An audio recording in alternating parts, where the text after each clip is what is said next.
Bishop and to Ranking Member Grijalva, other members of the Natural Resources Subcommittee on Public Lands and Environmental Regulation. I thank you for this opportunity to testify at this hearing and respectfully request that the committee support H.R. 1501, the Prison Ship Martyrs Monument Preservation Act. This bill directs the Secretary of the Interior to study the feasibility and suitability of designating the Prison Ship Martyrs Monument located in Fort Greene Park in the Brooklyn district that I represent as a unit of the National Park System. This historic memorial pays homage to American Revolutionary War heroes and patriots who lost their lives fighting for our nation's independence. The Prison Ship Martyrs Monument was erected as a joint project by the federal government and New York City in 1908 to memorialize and contain the remains of 11,500 prisoners of war who died in British custody while on ships anchored in the East River during the Revolutionary War. The British maintained approximately 16 prison ships during the war, which became necessary after the limited land-based prison space reached capacity shortly after New York City fell to the British in August of 1776. These revolutionary patriots and prisoners of war were housed in inhumane conditions, disease was rampant, and food and water were scarce. Each of the prison ships typically contained more than 1,000 men and boys. In fact, history notes that more Americans died in British captivity than in all of the battles of the Revolutionary War. Many of these individuals perished on these prison ships.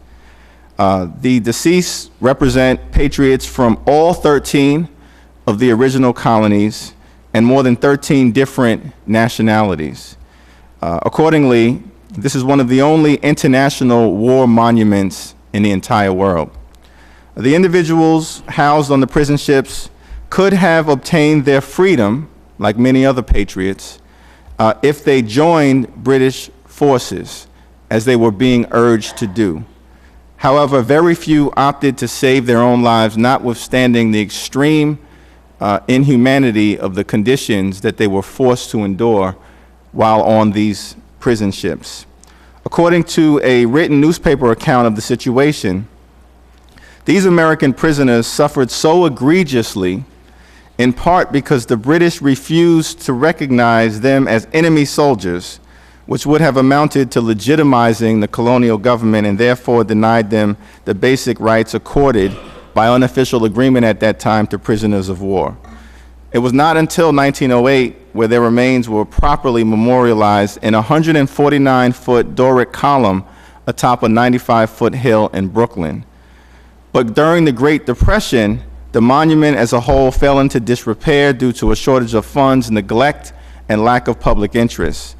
The monument originally had 4 bronze eagles mounted to the corner granite post. After repeated vandalization, the eagles were removed, never to be returned to the park. This is emblematic of the overall treatment of the monument that continued for much of the 20th century. In 2005, as part of a $3 million reconstruction project largely funded by the city with some state and federal funding, over an 18-month period, the condition of the monument was somewhat improved. However, it is still under great threat as vandals continue to deface the property. This monument should be a place to memorialize forgotten martyrs and Revolutionary War heroes. Instead, it is now more frequently used as a skate park and casual recreation space.